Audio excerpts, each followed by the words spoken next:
So a lot of people who want to make money don't understand how money is made. And so it's made by getting it from someone else.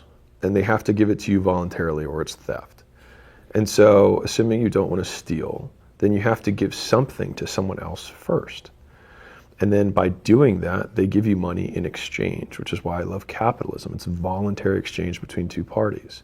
And both parties say thank you at the end because both parties think they're better off from the trade.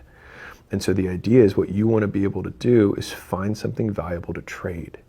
And so you can either trade stuff, you can find a place where you can get stuff and then bring it to other people where it's convenient for them so they pay you more than you did when you had to go find it at some back alley because, suburban mom doesn't want to go into back alley to get X, Y, and Z, but you'll give it to her. Man, it sounds like I'm explaining drugs, but well, there's a reason they make money. But anyways, point is that you can sell stuff at a margin, and a part of that margin is going to be the convenience that you deliver them. And either you're selling stuff that someone else manufactures or you create your own stuff. Now, if you're starting out, you're probably going to sell someone else's stuff. And I do think, and I'm saying this right now, I do love the concept that the first thing you sell is not the last thing you're going to sell. And so learning to sell in and of itself, the best way to learn to sell is sell something. And that's why referral programs, ambassador programs, affiliate programs for different types of businesses, almost every business I've ever owned has an affiliate program. It's great to enroll in those. I'm not even going to say any of the names of the companies that we have because I want you, it's not about that. I want you to, if you can just, because then you only have to figure out one skill. Like if I just sell someone, if I just promote, I get paid. Cool, then I can just do it over and over again. Now over time, you're like, man, I want to make more of the nut. Cool, then you eat up more of the responsibility.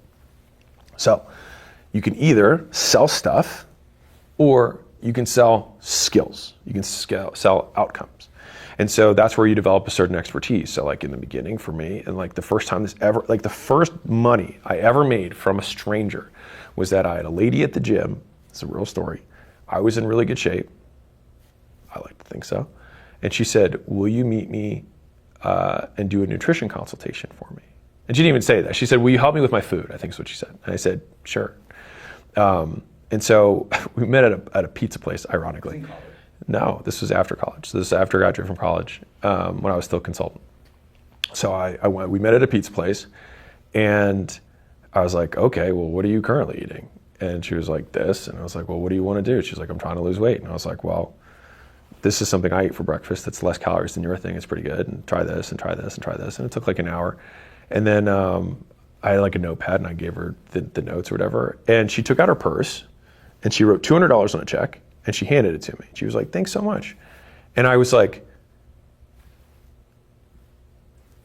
I was just like looking at the check, looking at her, looking at the check, looking at her. And I was like, okay, don't act surprised. And I was like, thanks. And then she left. And I was like, holy shit. I was like, I just got paid but like realistically, at this point, I was competing. So I'm winning. I had a state record at that point. Like I was in shape. You know what I mean? And I think she knew I was a state record holder because the gym that I was a powerlifting gym. But I had done some stuff. I had gotten some level of authority on some tiny thing, and people were like, oh, can you help me with that too? And to be really honest with you, my entire life, and I'm saying like there's many paths, but like my life has been